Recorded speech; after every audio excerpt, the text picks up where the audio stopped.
அவையோர் அனைவருக்கும் என் அன்பின் வணக்கம்.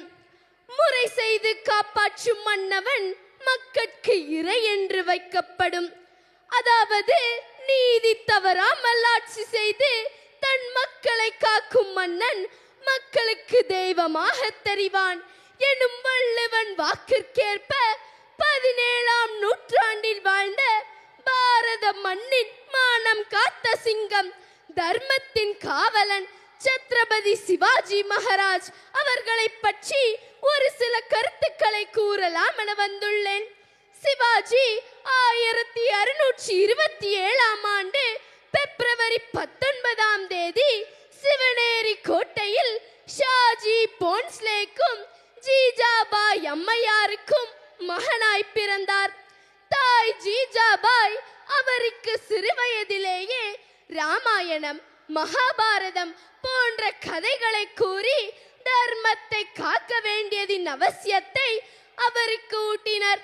ஒரு சிறந்த அரசன் என்பவன் வெறும் போர் வீரன் மட்டுமல்ல, அவன் ஆன்மீக ரீதியாகவும் ஒழுக்க ரீதியாகவும் உயர்ந்தவனாக இருக்க வேண்டும் என்று அவர் கூறினார். சிவாஜியின் ஆன்மீக வழிகாட்டியாக திகழ்ந்தவர் சமர்த்த ராமதாசர். மனிதநேயமே மிகப்பெரிய சமயம் என்ற பாடத்தை சிவாஜிக்கு கற்பித்தார். சிவாஜி அவரது 16வது வயதில் தோரணக்கோட்டையை கைப்பற்றினார். பிஜப்பூர் சுல்தான் இந்துக்களின் வளர்ச்சியை கண்டு அஞ்சினான். மலை போன்ற உருவமுடைய அப்சல் கான் எனும் துருக்க தளபதியை சிவாஜியை பிடித்து வருவதற்கு அனுப்பினான். அந்த அப்சல் கான் வரும் வழிகளில் உள்ள இந்து கோவில்கள் அனைத்தையும் இடித்தான். புனிதமான சிலைகளை உடைத்தான். இந்து பெண்களை துன்புறுத்தி தனது அட்டகாசத்தை காட்டினான். சிவாஜியை பிடித்து வருவதற்கு இரும்பு கூண்டு ஒன்று செய்தான். அப்சல் கான் தந்திரமாக சிவாஜியை சமாதான பேச்சுவார்த்தைக்கு அழைத்தான். சந்திப்பின் போது அவன் தன் நீண்ட கைகளால் சிவாஜியை கட்டிப்பிடித்து மறைத்து வைத்திருந்த கத்தியால் சிவாஜியின் முதுகில் குத்தினான். ஆனால் ஆடைக்குள் இரும்பு சட்டை அணிந்திருந்த சிவாஜி உயிர் தப்பினார். அப்சல் கானின் பிடியிலிருந்து விடுபட்ட சிவாஜி புலி நகங்களால் அப்சல் கானின் வயிற்றை கிழித்து குடலை உருவிக் கொன்றார். தர்மத்தை அழிக்க நினைத்த அநியாயக்காரன் அதே மண்ணில் மடிந்தான். டெல்லியை ஆண்ட அவுரங்கசீப் எனும் கொடுங்கோல் முகலாய மன்னன் ஜெய்சிங் எனும் தளபதியை அனுப்பி சிவாஜியோடு ஒப்பந்தம் செய்து கொண்டு டெல்லிக்கு அழைத்து சென்றார். அவுரங்கசீப் விருந்தாளியாக வந்திருந்த சிவாஜியை நயவஞ்சகமாக சிறையிலிட்டு கொல்ல முயன்றான். ஆனால் சிவாஜியோ பெரிய பழக்கூடை ஒன்றில் அமர்ந்து அன்னை பவானியின் அருளால் கோட்டை விட்டு வெளியேறினார். ஆக்ரா சிறையிலிருந்து சிவாஜி வெளிவந்தது வெறும் தந்திரம் மட்டுமல்ல, தர்மம் ஒருபோதும் தோற்காது என்பதற்கான சான்று.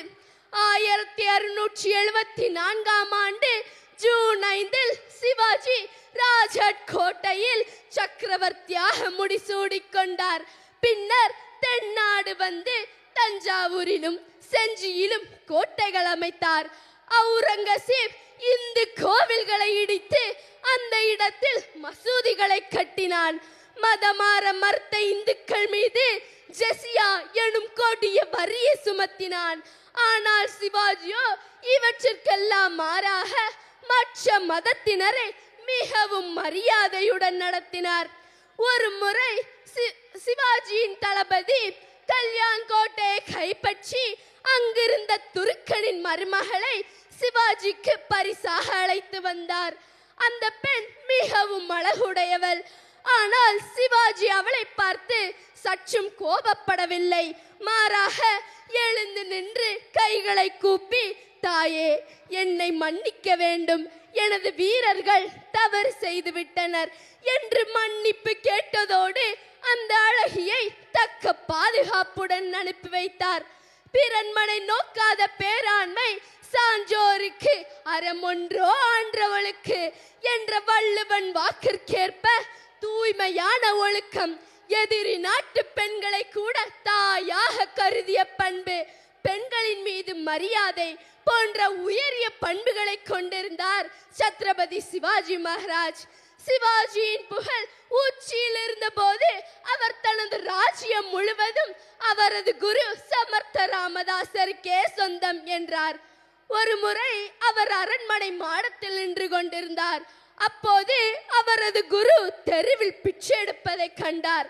உடனே ஓடி சென்று, குருவே, எனது ராஜ்யம், செல்வம், அதிகாரம் அனைத்தையும் தங்கள் பாதங்களில் அர்ப்பணிக்கிறேன் என்று பணிந்து நின்றார். உடனே அவரது குரு சிரித்துக்கொண்டே, சரி சிவாஜி, இப்போது நீ ஒரு சந்நியாசி, எனக்கு பணிவிடை செய் என்றார்.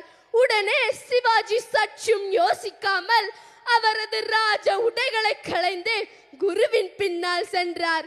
சிறிது நேரம் கழித்து அவரது குரு சிவாஜியிடம், எனக்கு இப்போது இந்த ராஜ்யத்தை ஆள நேரமில்லை, எனவே நீ எனது பிரதிநிதியாக இந்த நாட்டை தர்மத்தின் படி ஆட்சி செய் என்று கூறினார்.